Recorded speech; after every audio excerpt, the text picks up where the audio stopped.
Sketching round features is kind of tricky. There is a tool for making perfect circles called a compass, but we don't have that tool. We're talking about sketching. And so we can try to do this. We can try to sketch a circle, and a lot of times when you try to sketch a circle, we find out that it doesn't really come out too circular. A lot of times it's more like an egg or an oval than a circle. So let's talk about a couple of strategies that might help us to make sketched circles that look more circular. One of them involves drawing a square. I know that's kind of odd to think about drawing a square if you want a circle, but if we drew a square and then lightly penciled in where we think the center ought to be, we could use this kind of like a target and kind of like a cage or a frame, and as we sketch our circle, we're trying to keep the elements of the circle inside that box. And that might give you a more round circle than what we're used to getting when we just freehand it.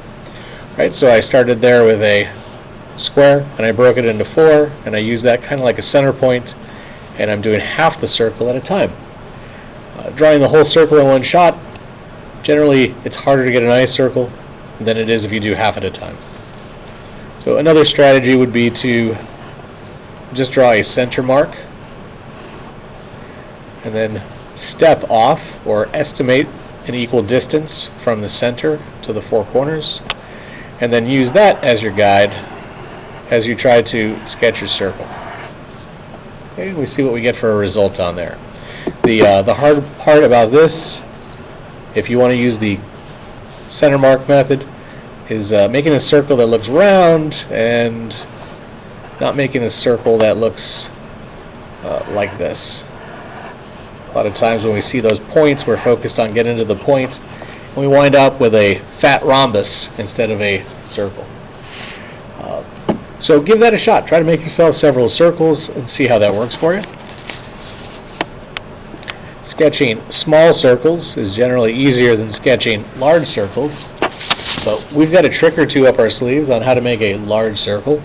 And it involves actually using your pinky. So if you've got a pinky, most of us do, and we can hold our pencil in our hand, I'm going to take my pinky and stick it on the piece of paper, and I'm kind of pointing down with my pinky, and I notice that I can spin that paper around my pinky.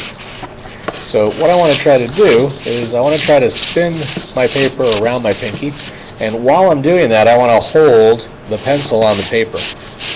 And if you do that without moving your hand, you're going to find, when you're all done, that you've got a sketch circle that's pretty round. That's not too bad.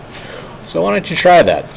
Get a piece of paper, line it up, pinky in the middle, see if you can spin the paper, rotate the paper around your pinky, and then try to hold your pencil so that you can still spin the paper on the axis of your pinky nail. And while you're doing that, you're trying to create a circle. Let's see how that comes out for you.